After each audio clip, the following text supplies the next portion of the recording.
Friends are important and wonderful part of each of our lives. நம்முடைய வாழ்க்கையிலே நண்பர்கள் மிகவும் முக்கியமானவர்களாக இருக்கிறார்கள். Who is a friend? யார் நம்முடைய நண்பர்கள்? What's the meaning of a friend? நண்பர்கள் என்பதற்கான அர்த்தம் என்ன?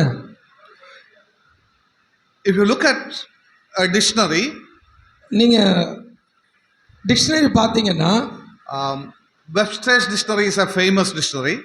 வெப்ஸ்டர்ஸ் என்கின்ற அந்த அகராதி மிகவும் பிரபலமானது. And that dictionary says, அந்த அகராதியிலே சொல்லப்பட்டிருக்கிறது, friend is a favored companion. நண்பன் என்பது நமக்கு விருப்பமான ஒரு இணையாளி. There was a theologian and a Bible teacher. ஒரு இறையாளர், அதாவது வேதாகம இறையாளரும் வேதாகம ஆசிரியரும். His name was Howard Hendricks. அவருடைய பெயரானது ஹோபர்ட் ஹென்றி என்பவர். Once he told his seminary students, ஒரு முறை அவருடைய அந்த மாணவர்களிடத்திலே செமினரிலே படித்த மாணவர்களிடத்திலே சொல்லும் பொழுது, when you go away from this seminary, நீங்கள் இந்த செமினாரில இருந்து வெளியில போகும் பொழுது there will be two important things that will influence you and touches you. உங்களை இரண்டு காரியங்கள் உங்களை பாதிக்கக்கூடியதாக இருக்கும். Number one, முதலாவது the books you have read. நீங்கள் வாசிக்கக்கூடிய புத்தகங்கள்.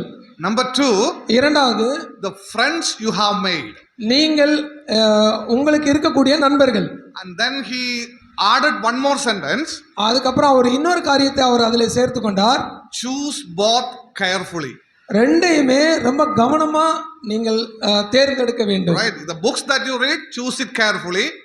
நீங்கள் தேர்ந்தெடுக்கக்கூடிய நீங்கள் வாசிக்கக்கூடிய புத்தகத்தை கவனமாக தேர்ந்தெடுங்கள். At the same time, the friends that you choose it carefully. அதே சமயத்திலே நீங்கள் தேர்ந்தெடுக்கக்கூடிய நண்பர்களையும் கவனமாக தேர்ந்தெடுங்கள். Today we have different means through which we can choose our friends.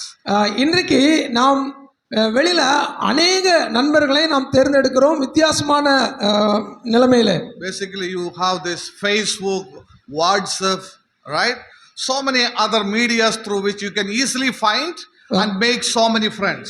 Facebook மற்றும் வாட்ஸ்அப் மூலமாக நிறைய நண்பர்களை ஈஸியாக நமக்கு வசமாக்கி வைத்திருக்கிறோம். But anyhow, one thing that we need to understand that friends are most important and wonderful part of our lives. ஆனால் ஒரு காரியத்தை மனதில் வைத்துக் கொள்ளுங்கள், நண்பர்கள் என்பவர்கள் நம்முடைய வாழ்க்கையிலே மிகவும் முக்கியமானவர்கள். But when we come into the believer's life, ஆனால் விசுவாசிகளுடைய வாழ்க்கைக்கு வரும்பொழுது the most important and the special friend that we have is our Lord Jesus Christ. நமக்கு மிகவும் முக்கியமான ஒரு நண்பர் என்று சொன்னால் அவர் ஆண்டவராகிய இயேசு கிறிஸ்து. He is our special friend. அவர் நமக்கு மிகவும் முக்கியமான சிறப்பான நண்பராக இருக்கிறார். We are called as his friends. நாம் அவருடைய நண்பர்கள் என்று அழைக்கப்படுகிறோம். And we have so many English songs where this thought is very clearly highlighted. அநேக ஆங்கில பாடல்கள்ல இது மிகவும் ஹைலைட் கோடிட்டு காட்டப்படுகிறது. Do you remember any songs? ஏதாவது ஒரு பாடல் உங்களுக்கு தெரியுமா? Yes, what a friend we have in Jesus. What a friend we have Jesus. Any other songs? ஏதாவது வேற ஏதாவது பாடல்? I have found a friend in Jesus. I have friend in Jesus. நான் கிறிஸ்துவுக்குள்ளாக நண்பனை கண்டிருக்கிறேன். Okay, there are so many English songs where the friendship of Christ with each of the believers are highlighted. நம்முடைய வாழ்க்கையில ஆண்டவராகிய இயேசு கிறிஸ்து நண்பராக இருக்கிறார் என்பதை கோடிட்டு காட்டக்கூடிய அநேக பாடல்கள் இருக்கின்றன. So this morning my topic is that. இன்றைக்கு காலையில என்னுடைய தலைப்பு அதுதான். Yes, friendship with Jesus. இயேசு கிறிஸ்துவோடு கூடிய உள்ள நட்புறவு. All right, the Lord calls us friends. ஆண்டவராகிய இயேசு கிறிஸ்து நம்மை நண்பர்கள் என்று அழைக்கிறார். So let us turn our attention to John's Gospel chapter 15. நம்முடைய கவனத்தை யோவான் 15ஆம் அதிகாரத்துக்கு திருப்பிக் கொள்வோம். So let us read verses 12 to 17. வசனம் 12 முதல் 17 வரைக்குமாக வாசிக்கலாம். நான் உங்களில் அன்பாயிருக்கிறது போல நீங்களும் ஒருவரிலொருவர் அன்பாயிருக்க வேண்டும் என்பதே என்னுடைய கற்பனையாயிருக்கிறது. ஒருவன் தன் சிநேகிதருக்காக தன் ஜீவனைக் கொடுக்கிற அன்பிலும் அதிகமான அன்பு ஒருவரிடத்திலுமில்லை. நான் உங்களுக்கு கற்பிக்கிற யாவையும் நீங்கள் செய்தீர்களானால் என் சிநேகிதராயிருப்பீர்கள். இனி நான் உங்களை ஊழியக்காரரென்று சொல்லுகிறதில்லை, ஊழியக்காரன் தன் எஜமான் செய்கிறதை அறிய மாட்டான். நான் உங்களை சிநேகிதர் என்றேன், ஏனெனில் என் பிதாவினிடத்தில் நான் கேள்விப்பட்ட எல்லாவற்றையும் உங்களுக்கு அறிவித்தேன். நீங்கள் என்னை தெரிந்து கொள்ளவில்லை, நான் உங்களை தெரிந்து கொண்டேன். நீங்கள் என் நாமத்தினாலே பிதாவை கேட்டுக்கொள்வது எதுவோ அதை அவர் உங்களுக்கு கொடுக்கத்தக்கதாக நீங்கள் போய் கனி கொடுக்கும்படிக்கும் உங்கள் கனி நிலைத்திருக்கும்படிக்கும் நான் உங்களை ஏற்படுத்தினேன். நீங்கள் ஒருவரிலொருவர் அன்பாயிருக்க வேண்டுமென்று இவைகளை உங்களுக்கு கற்பிக்கிறேன். Before I get into this passage, I want to make one thing very clear. நான் இந்த பகுதியை சொல்வதற்கு முன்பாக ஒரு காரியத்தை தெளிவாக சொல்ல விரும்புகிறேன். We are going to talk about his friendship, not our friendship. நாம் இப்பொழுது பேச போகிறது நம்முடைய நட்புறவை குறித்தல்ல, அவருடைய அந்த நட்புறவு. Yes, when you read through the Bible, நாம் வேதத்தை வாசிக்கும் பொழுது he is calling his children as his friends. அவருடைய பிள்ளைகள் அவருடைய நண்பராக இருக்க வேண்டும் என்று அவர் விரும்புகிறார். But we do not read anywhere any believers or any child of God calling God as his friend. எந்த ஒரு இடத்திலுமே அவருடைய பிள்ளைகள் அல்லது தேவனுடைய பிள்ளைகள் அவர் என்னுடைய நண்பர் என்று சொல்லி சொல்லப்படவில்லை. Understand very clearly. நீங்க தெளிவா புரிஞ்சுக்கோங்க. Right? We see that God calls us his friend. ஆண்டவர் நம்மை அவருடைய நண்பர்கள் என்று அழைக்கிறார். But we never see that we are calling God as our friend. ஆனா எங்கேயுமே நாம் அவர் நமக்கு நண்பர் என்று சொல்லி எங்கேயுமே வேதத்தில் சொல்லப்படவில்லை. We read God called Abraham as his friend. தேவன் ஆபிரகாமை அவருடைய நண்பராக சொல்கிறார். In 2 Chronicles chapter 20 verse 7 we read it. 2 நாளாகமம் 20 verse 7. 20ஆம் அதிகாரம் 7ஆம் வசனம். Yes, in three places it is mentioned. 3 இடத்திலே அது குறிப்பிடப்பட்டிருக்கிறது. And another verse is in Isaiah chapter 41 verse 8. ஏசாயா 41:8. Then once it is mentioned in the New Testament, James chapter 2 verse 23. புதிய ஏற்பாட்டிலே யாக்கோபு 2ஆம் அதிகாரம் 20ஆம் வசனத்திலும் குறிப்பிடப்பட்டிருக்கிறது. So in these three places we read that God calls Abraham as his friend. இந்த 3 இடத்திலுமே தேவன் ஆபிரகாமை அவருடைய நண்பனாக சொல்லுகிறார். Then anybody else? he calls Moses as his friend. மோசேயை அவருடைய நண்பனாக அவர் சொல்லியிருக்கிறார். Where it is mentioned? எங்கே அது குறிப்பிடப்பட்டிருக்கிறது? Exodus 33 verse 11. யாத்ராகமம் 33:11. He called Lazarus as his friend. லாசருவை அவருடைய நண்பராக அவர் குறிப்பிடுகிறார். Where we read? எங்கே நாம் வாசிக்கிறோம்? John 11 verse 11. யோவான் 11:11 அதை வாசிக்கிறோம். Then God called his disciples as friends. ஆண்டவராகிய இயேசு கிறிஸ்து தன்னுடைய சீஷர்களை நண்பர்கள் என்று சொல்லி குறிப்பிடுகிறார். Judas also included there. அதிலே யூதாஸ் காரியோத்தும் இருக்கிறான். Okay, where it is? எங்க இருக்கிறது? Here the verses that we read, John 15. நாம் இங்கே வாசித்தோம் அல்லவா யோவான் 15ஆம் அதிகாரத்திலே. So these are the places where God called some people as his friends. இந்த இடங்களிலே தேவன் ஒரு சிலரை அவருடைய நண்பராக சொல்கிறார். So now keep one thing very specifically in your mind, that it is God who is calling us as his friends. ஒரு காரியத்தை உங்களுடைய மனதிலே நீங்கள் பதித்து வைத்துக் கொள்ளுங்கள். தேவன் அவர்களை அவருடைய நண்பர்கள் என்று சொல்கிறார். There is a difference between God calling us as friend and we are calling him as friend. தேவன் நம்மை நண்பர்கள் என்று சொல்வதற்கும் நாம் தேவனை நண்பர் என்று சொல்வதற்கும் வித்தியாசம் இருக்கிறது. When God calls us as friend, எப்போ தேவன் நம்மை அவருடைய நண்பர் என்று சொல்கிறாரோ, he is elevating us into that level. அவர் நம்மை அவருடைய ஸ்தானத்துக்கு உயர்த்தி கொண்டு போகிறார். But if we call God as our friend, ஆனா நாம் அவர் என்னுடைய நண்பர் என்று சொல்லும் பொழுது what happen? என்ன நடக்கிறது? We are bringing him down into our level. அவரை நாம் நம்முடைய ஸ்தானத்துக்கு இறக்கி கொண்டு வருகிறோம். That is not possible. அது சரியல்ல. We need to maintain that reverence which is always due unto our God. நம்முடைய தேவனுக்கு எப்பொழுதும் நாம் கொடுக்கக்கூடிய கனத்தை கொடுக்க வேண்டும். So this morning our subject is, இந்த காலை நேரத்தில் நமக்கு கொடுக்கப்பட்ட அந்த பாடம், would Jesus call you as his friend. ஆண்டவராகிய இயேசு கிறிஸ்து நம்மை அவருடைய நண்பர் என்று சொல்லுகிறார். It's not that we are calling him as our friend. நம்ம ஆண்டவரே நாம் அவர் என்னுடைய ஃப்ரெண்டுன்னு சொல்லல. Instead, our subject is, would Jesus call you this morning as his friend? அதற்கு பதிலாக தேவன் நம்மை அவருடைய நண்பர் என்று சொல்லுகிறாரா? That is something that we all need to understand this morning. இந்த காலை நேரத்திலே இதை நாம் மனதிலே வைத்துக் கொள்ள வேண்டும். He called Abraham as his friend. அவர் ஆபிரகாமை அவருடைய நண்பர் என்று சொன்னார். He called Moses as his friend. அவர் மோசேயை தன்னுடைய நண்பர் என்று சொன்னார். He called Lazarus as his friend. லாசருவை அவருடைய நண்பர் என்று சொன்னார். He called his disciples as his friend. அவருடைய சீஷர்களை அவருடைய நண்பர் என்று சொன்னார். But this morning, will he call you as his friend? அவர் உங்களை அவருடைய நண்பர் என்று சொல்லுகிறாரா? That's the question we need to answer. அப்படிப்பட்ட ஒரு கேள்வி இந்த நேரத்தில் நாம் கேட்போம். So let us understand what our Lord Jesus clearly mentions in this passage about this important topic. இந்த முக்கியமான ஒரு காரியத்தை ஆண்டவராக இயேசு கிறிஸ்து இந்த பகுதியிலே என்ன குறிப்பிடுகிறார் என்பதை குறித்து பார்க்கலாம். First of all, I just want to emphasize the evidences of his friendship. முதலாவது அவருடைய அந்த நண்பன் என்கின்ற அந்த அதற்கான ஆதாரங்களை முன்வைக்கிறேன். Number one, முதலாவது his sacrifice is the evidence of his friendship for us.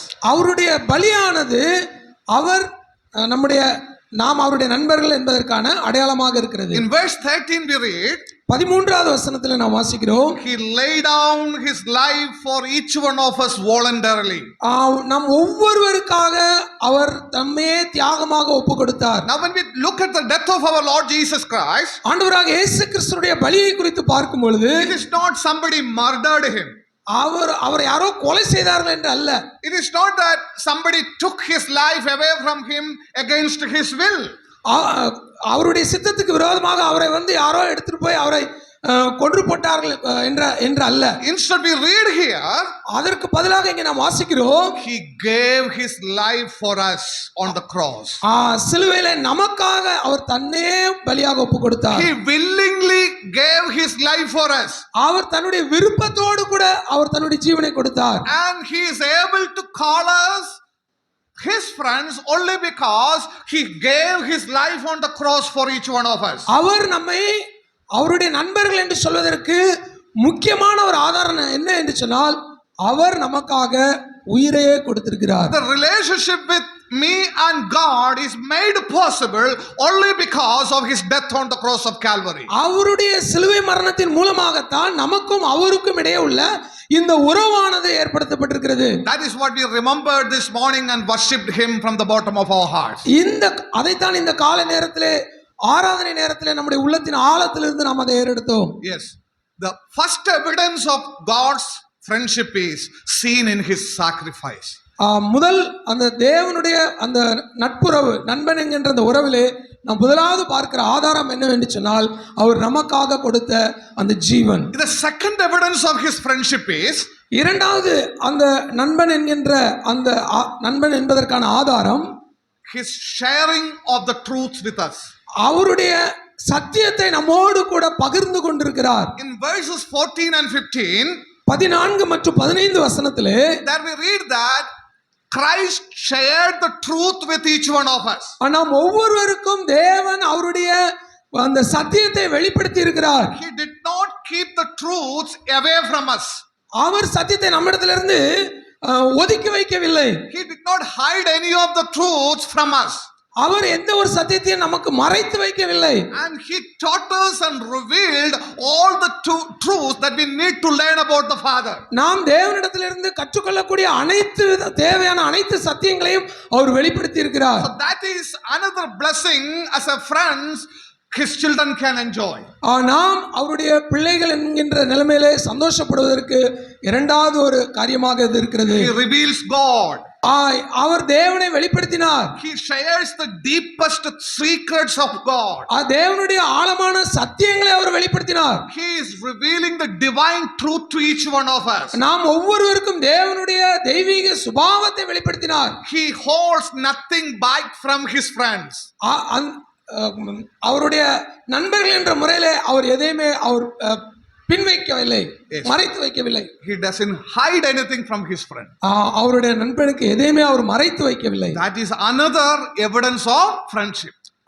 நண்பன் என்பதற்கான அடுத்த ஒரு ஆதாரம் இதுதான். So he shares his truth with us. அவருடைய சத்தியத்தை முற்றிலுமாக நமக்கு வெளிப்படுத்தி இருக்கிறார். And the third important evidence of his friendship is, அவருடைய அந்த நட்புறவுக்கான மூன்றாவது ஆதாரம் in verse 16 we read, 16வது வசனத்திலே வாசிக்கிறோம். he selected us. அவர் நம்மை தெரிந்து கொண்டார். So his friendship is seen in his sacrifice.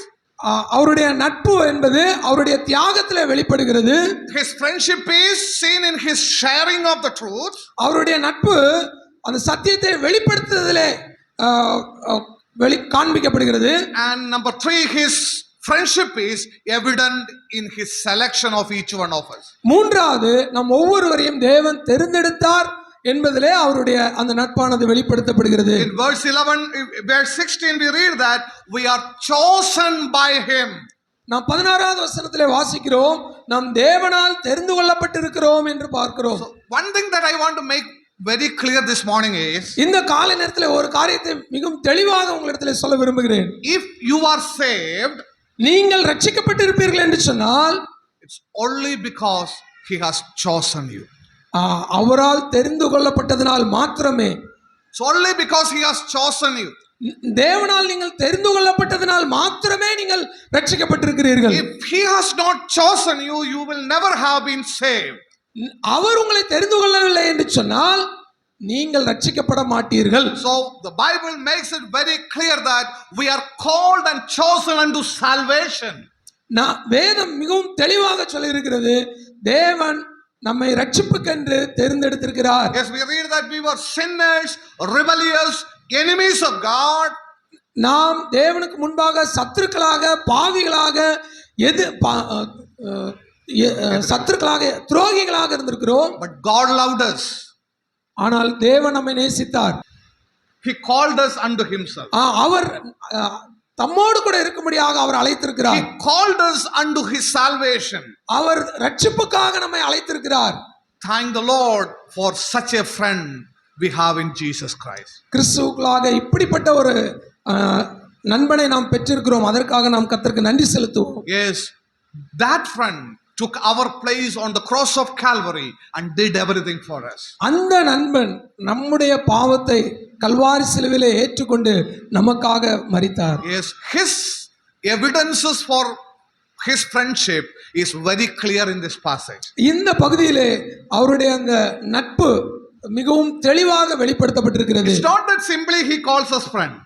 அவர் சும்மா வெறுமனே நீ என்னுடைய நண்பன் என்று சொல்லவில்லை. He did everything for his friends. நமக்காக எல்லாவற்றையும் செய்து முடித்திருக்கிறார். He died for us. அவர் நமக்காக மரித்தார். He shared all the truths for us. அவர் நமக்கு எல்லா சத்தியத்தையும் வெளிப்படுத்தி இருக்கிறார். And he selected us and called us into salvation. அவர் ரட்சிப்புக்காக நம்மை தெரிந்தெடுத்திருக்கிறார். So he calls us as his friend. ஆகவேதான் அவர் நம்மை அவருடைய நண்பர்கள் என்று சொல்லியிருக்கிறார். So this morning these thoughts should really encourage us to thank our God who is our best friend. இந்த காலை நேரத்திலே நாம் நம்முடைய அந்த சிறந்த நண்பரை நாம் நினைத்து பார்த்து அவருக்கு நன்றி செலுத்துவோம். And the second thing that we are going to consider here is, இரண்டாவது காரியத்தை நாம் இந்த பகுதியிலே நாம் சிந்திக்க இருக்கிறது, the essential characteristics for his friendship. அவருடைய அந்த நண்பன் என்கின்றதுக்கான சிறந்த குணாதிசயத்தை பார்க்கிறோம். Or in other words, நான் இன்னொரு வகையில சொல்ல போனா, yes, what are the characteristics that should be found in a person who are called by Jesus as the friends? என்னென்ன தகுதிகள், என்னென்ன சிறப்பம்சங்கள் அந்த மனுஷனிடத்திலே காணப்பட்டிருக்கிறது தேவன் அவனை நண்பன் என்று சொல்வதற்கு? The first characteristics, முதலாவது குணாதிசயம் in verses 12 and 13. 12 மற்றும் 13 வசனங்கள். நான் உங்களில் அன்பாயிருக்கிறது போல நீங்களும் ஒருவரிலொருவர் அன்பாயிருக்க வேண்டும் என்பதே என்னுடைய கற்பனையாயிருக்கிறது. ஒருவன் தன் சிநேகிதருக்காக தன் ஜீவனை கொடுக்கிற அன்பிலும் அதிகமான அன்பு ஒருவரிடத்திலும் இல்லை. What is the first characteristics? என்ன அந்த முதல் குணாதிசயம்? Friends of Jesus love one another as he has loved us. தேவனுடைய நண்பன் என்று சொல்லக்கூடியவன் தேவன் எப்படி நேசிக்கிறாரோ நாம் ஒருவரை ஒருவர் நாம் நேசிக்கிறவர்களாக இருக்க வேண்டும். Yes, the friends of Jesus love one another as Jesus loved us.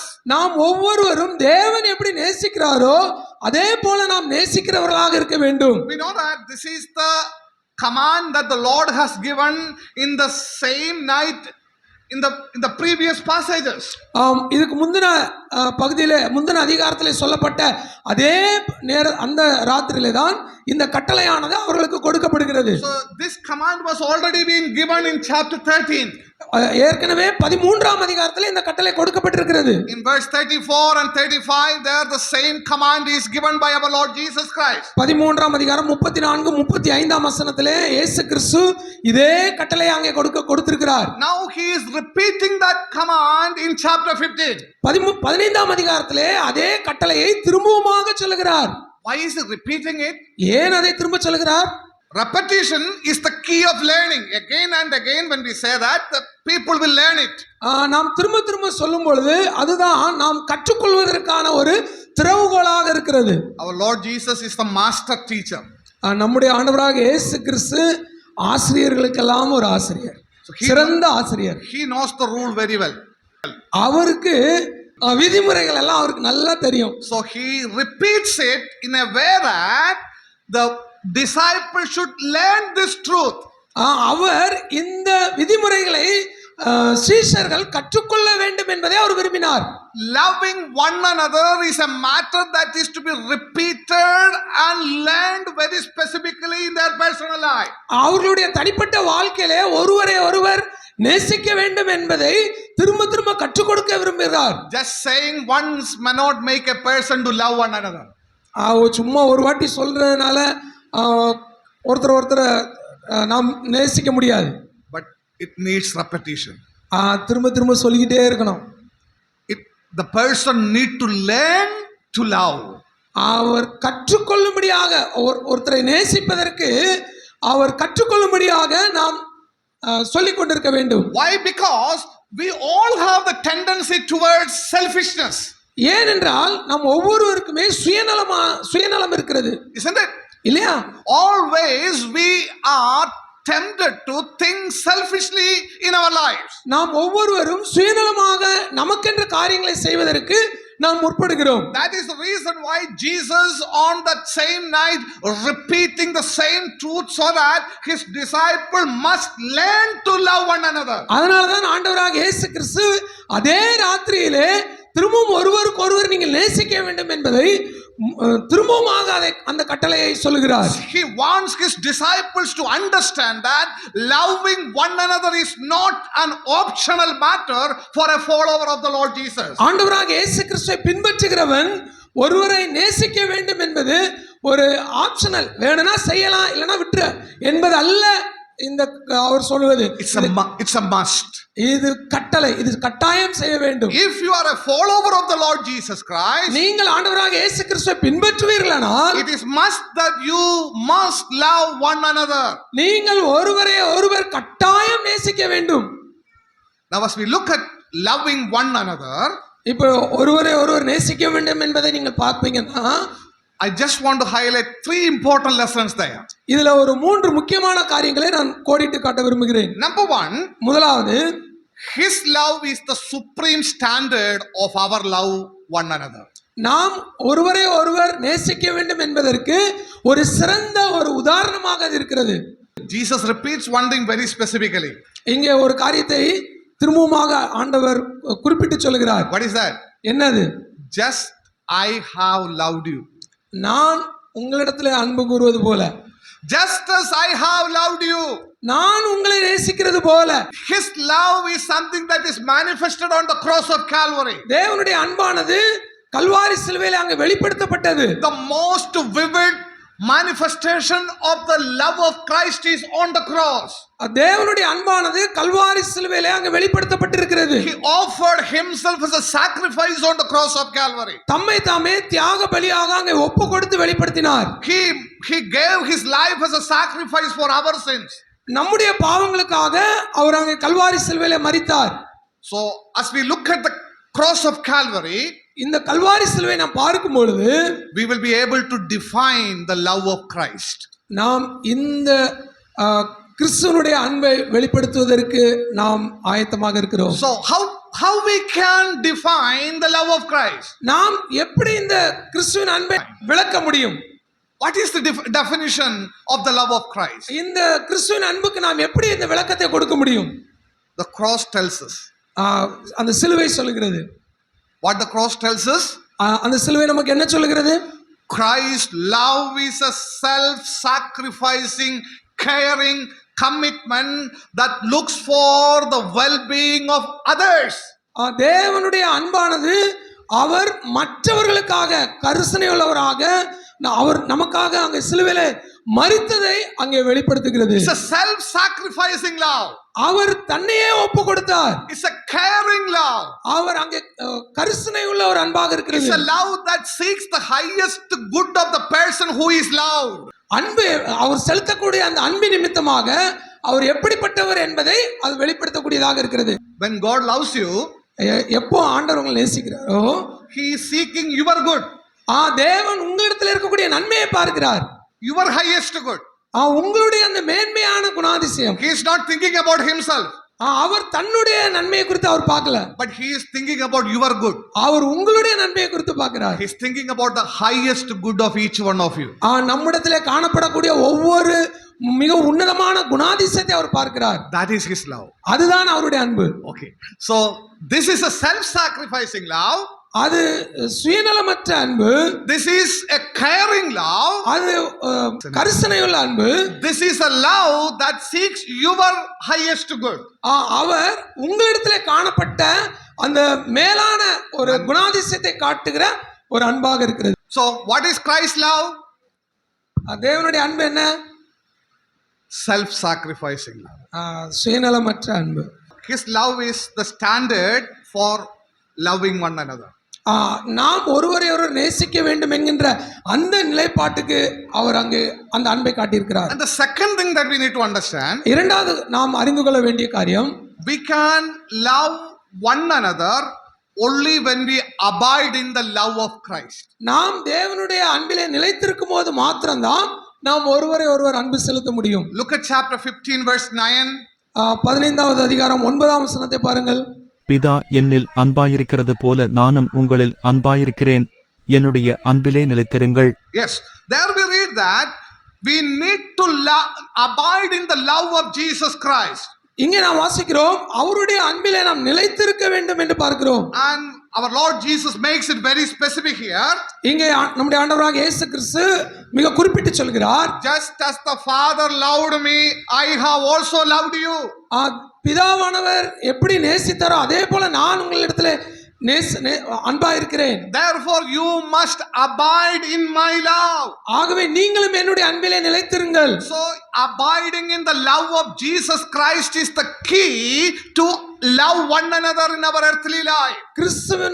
தேவனுடைய அன்பிலே கிறிஸ்துவனுடைய அன்பிலே நிலைத்திருப்பது என்பது நாம் ஒவ்வொருவரிடத்திலே அதுதான் நாம் ஒவ்வொருவரிடத்திலும் அன்பு கூற வேண்டும் என்கின்ற திறவுகோலாக இருக்கிறது. If you want to love your brothers and sisters, you need to abide in the love of Jesus Christ. உங்களுடைய சகோதர சகோதரிகளிடத்திலே நீங்கள் அன்பா இருக்க வேண்டும் என்று சொன்னால் நீங்கள் தேவனுடைய அன்பிலே நிலைத்திருக்க வேண்டும். So number one, you need to follow the standard of our Lord Jesus Christ. முதலாவது நீங்கள் தேவனுடைய அந்த அன்பின் அந்த நிலைப்பாடிலே நிலைத்திருக்க வேண்டும். And number two, you need to abide in the love of Jesus Christ. இரண்டாவது தேவனுடைய அந்த அன்பிலே நீங்கள் நிலைத்திருக்க வேண்டும். And the third important thing is, மூன்றாவது முக்கியமான காரியம், now when we say that you need to love one another, நாம ஒருத்தருக்கு ஒருத்தர் அன்பா இருங்க, ஒருவருக்கு ஒருவர் அன்பா இருங்கன்னு சொல்லிட்டு இருக்கோம். Sometimes you may ask me a question. சில சமயத்துல நீங்க இப்படி கேள்வி கேட்கலாம், brother, you don't know how hard it is to love that person and this person. Brother, அவங்ககிட்ட இவங்க அந்த நபர்கிட்ட இந்த நபர்கிட்ட அன்பா இருக்கிறது எவ்வளவு கஷ்டம் தெரியுமா? When you deal with them, you will understand. நீங்க அவங்க கிட்ட பேசி பழகி பாருங்க, அப்ப தெரியும் உங்களுக்கு. It is very difficult to love that person. அவங்க கிட்ட அன்பு கூறுவது ரொம்ப கஷ்டம். Sometimes we say that, isn't it? சில நேரத்துல அப்படி சொல்றோம் இல்லையா? But if you have that thought in your mind, அப்படிப்பட்ட ஒரு சிந்தை உங்களிடத்துல இருக்குமானால், you need to understand the third point. அப்படி இருக்குமானால் இந்த மூன்றாவது குறிப்பை நீங்க மனசுல வச்சுக்கோங்க. The others that we are commanded to love are, நான் அதாவது நாம் மற்றவர்களிடத்துல நாம் நேசிக்க வேண்டும் என்று சொல்லி நாம் கட்டளை பெற்றிருக்கிற நாம், those people are also imperfect people just as we are. நம்மை போல அவர்களும் பரிபூர்ணமானவர்கள் அல்ல. We need to understand that. அதை நீங்க மனசுல வச்சுக்கணும். The people who are to be loved by each one of us, நாம் ஒருவருக்கொருவர் அன்பா இருக்கணும்னு சொல்லி நினைக்கிறோம் இல்லையா? so those people are also imperfect people just like we are. நம்மளை போலவே அவர்களும் பரிபூர்ணமானவர்கள் அல்ல. Are you perfect? நீங்க பரிபூர்ணமானவர்களா? You are very very good. நீங்க ரொம்ப நல்லவங்களா? No, we know our condition, right? நமக்கு தெரியும் நம்முடைய நிலைமை இல்லையா? We know the reality of our life. நம்முடைய வாழ்க்கையினுடைய அந்த உண்மைத்தன்மை என்ன என்பது நமக்கு தெரியும். In the same way, you should understand that the next brother and the sister also is the imperfect person like you are. அதே போலவே மற்ற சகோதர சகோதரியை நீங்கள் பார்க்கும் பொழுது உங்களைப் போலவே அவர்களும் பரிபூர்ணமானவர்கள் அல்ல என்பதை நீங்கள் மனதில் வைத்துக் கொள்ள வேண்டும். Don't think that he should be just like me, then only I will love him. நீங்க சில நேரத்தில் நினைக்கலாம், என்னை விட அவங்க நல்லா இருந்தா தான் நான் அவங்க இடத்துல அன்பு செலுத்துவேன் என்று. No, இல்ல. everybody has got their own ups and downs. ஏற்ற இறக்கங்கள் எல்லாருக்கும் இருக்கத்தான் செய்யும். We are imperfect people. நாம் எல்லாரும் பரிபூர்ணமானவர்கள் அல்ல. Now when you look at how Jesus selected the disciples, இயேசு கிறிஸ்து சீஷர்களை தேர்ந்தெடுக்கும் பொழுது, that is something very very interesting to see. அங்கே நாம் சுவாரஸ்யமாக சொல்ல வேண்டிய சில காரியம் இருக்கிறது. Now we know that Jesus selected Matthew. மத்தேயுவை ஆண்டவர் தேர்ந்தெடுத்தார், isn't it? இல்லையா? Who was he? அவர் யார்? He was a tax collector. அவர் ஒரு வரி வசூலிப்பவர், isn't it? இல்லையா? Okay. Now he also selected Simon the Zealot. செலத்து எனப்பட்ட சீமோனையும் அவர் தேர்ந்தெடுத்தார். Who is he? அவன் யார்? He is a very strict person, right? அவன் வந்து ஒரு வைராக்கியம் உள்ளவன். He is only living for his religion. He doesn't turn from here or there. அவன் தன்னுடைய அந்த மதத்திற்காக ரொம்ப வைராக்கியம் உள்ளவனாக இருப்பான். இந்த பக்கமும் அந்த பக்கம் சாய மாட்டான். But who is this Matthew? ஆனா மத்தேயு யாரு? He is the tax collector. அவன் வந்து வரி வசூலிக்கிறவன். He is collecting tax for the Roman government from all these Jewish people. ரோம அரசாங்கத்துக்காக யூத மக்களிடத்திலே அவன் வரி வசூலிக்கிறவனாக இருந்தான். Simon the Zealot, the people who are called zealots, if they see the tax collector, they will kill them. இந்த சீமோன் இருக்கான் இல்லையா, அந்த அவன் வந்து யாராவது இந்த வரி வசூலிக்கிறவர்கள் யூதர்களிடத்துல வரி வசூலிக்கிறவர்களாக இருந்தா அவன் கொன்னே போட்டுருவான். Because ஏன்? they hate the tax collectors. ஏன்னா அவர்கள் அந்த வரி வசூலிப்பவர்களை வெறுக்கிறார்கள். Because they are collecting tax heavily from the people and making the people to be in trouble. அவர்கள் அதிகமாக வரி வசூலித்து அந்த மக்களை வருத்தப்படுத்துகிறார்கள். Now what Jesus said, what Jesus did, அங்க இயேசு கிறிஸ்து என்ன செய்தார்? he selected Matthew the tax collector. இயேசு கிறிஸ்து மத்தேயுவை அங்கே தேர்ந்தெடுக்கிறார் and asked Simon the Zealot to love him. சீமோனை தேர்ந்தெடுத்து அவனிடத்துல நேசிக்க வேண்டும் என்று சொல்லி சொல்கிறார். Can you imagine that? நீங்க யோசிச்சு பாருங்க. Simon got a Lord, no, I will not love this fellow. சீமோன் சொல்லியிருப்பான், ஆண்டவரே இவனெல்லாம் நான் நேசிக்க முடியாது. He was taking all the tax from us. I hate him.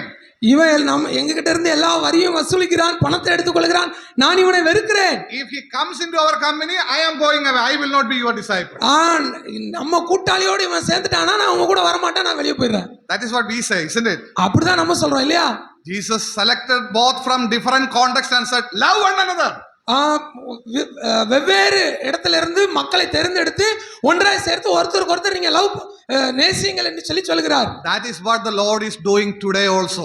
இன்றைக்கும் ஆண்டவர் அதைத்தான் நம்ம இடத்துல செய்கிறார். That is what the Lord is doing in the church today also.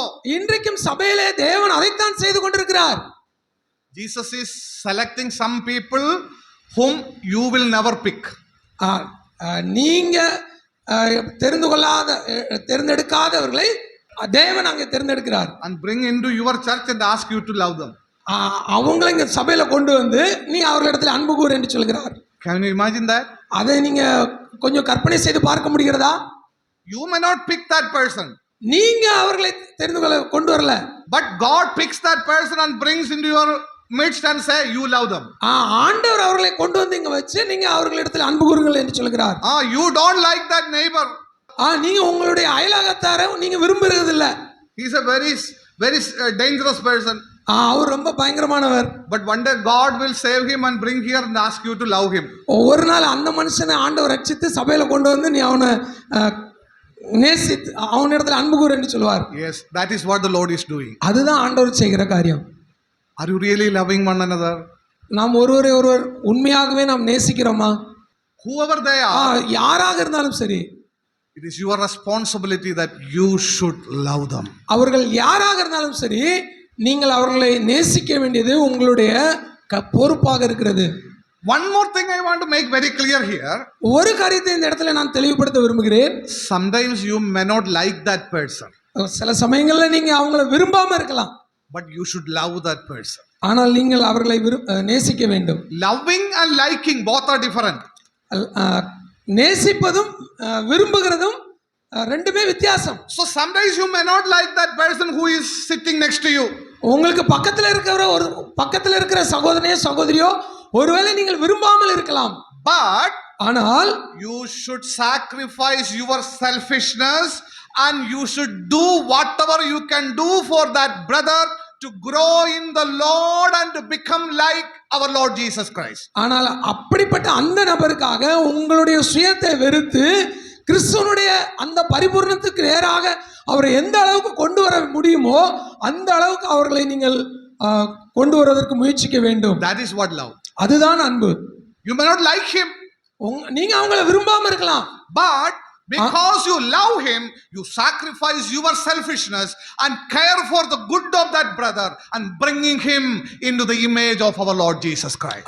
அந்த நபருடைய நன்மைக்காக உங்களுடைய சுயநலத்தை வெறுத்து கிறிஸ்துவுக்கு நிகராக அவர்களை கொண்டு வருவதற்கு நீங்கள் அவருக்காக கரிசனை உள்ளவர்களாக இருக்க வேண்டும். That is the love. அதுதான் அன்பு. That is the kind of love that the Lord is expecting from each one of us. அப்படிப்பட்ட அந்த அன்பை தான் உங்கள் ஒவ்வொருவரிடத்திலும் ஆண்டவராக இயேசு கிறிஸ்து எதிர்பார்க்கிறார். So God is expecting such a love from his friends.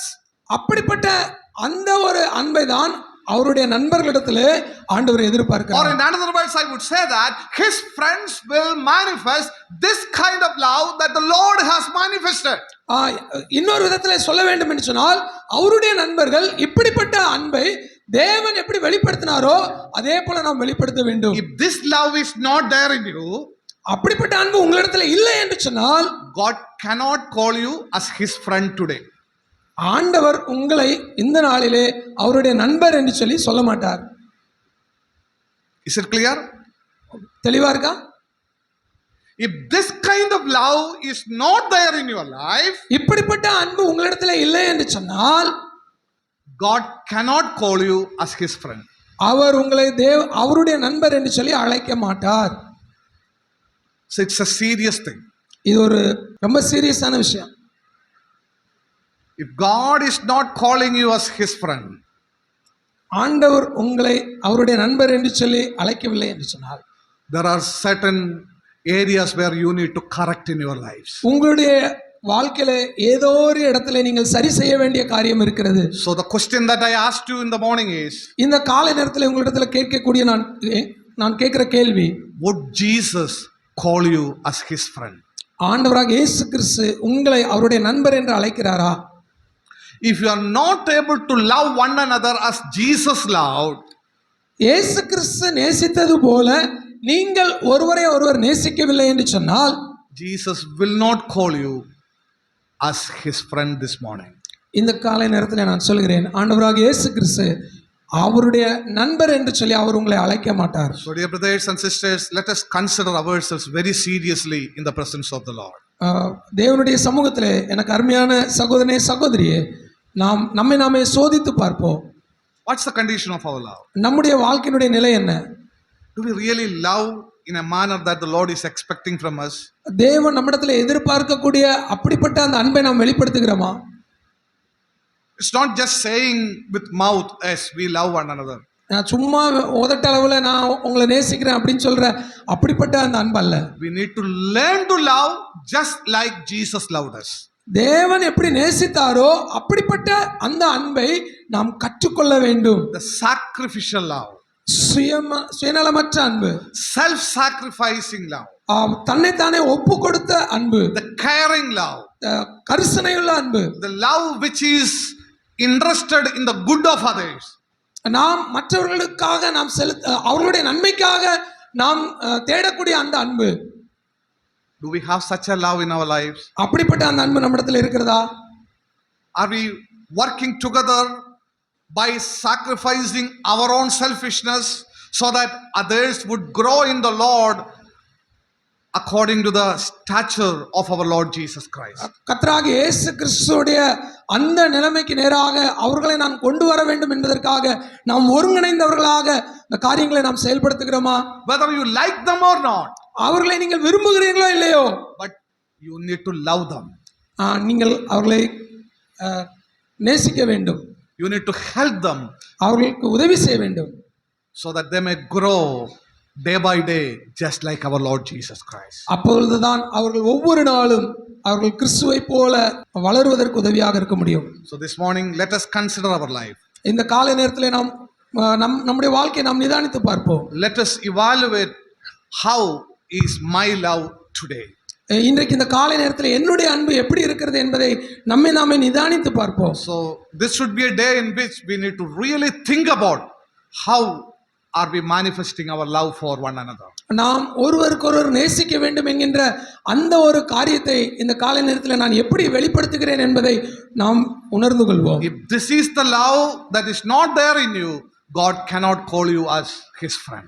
இப்படிப்பட்ட அன்பு உங்களிடத்தில் இல்லை என்று சொன்னால் தேவன் உங்களை அவருடைய நண்பர் என்று சொல்லி அவர் அழைக்க மாட்டார். So this morning may the Lord give you the needed grace to think about our lives so that we may make a genuine evaluation of our lives. நாம் நம்மை நிதானித்து பார்த்து நாம் முன்னேறி செல்வதற்கு தேவையான கிருபைகளை தேவன் நமக்கு தருவதற்காக நாம் தேவனிடத்தில் ஜெபித்துக் கொள்வோம். May his name be glorified. தேவனுடைய நாமம் மகிமைப்படுவதாக. Amen.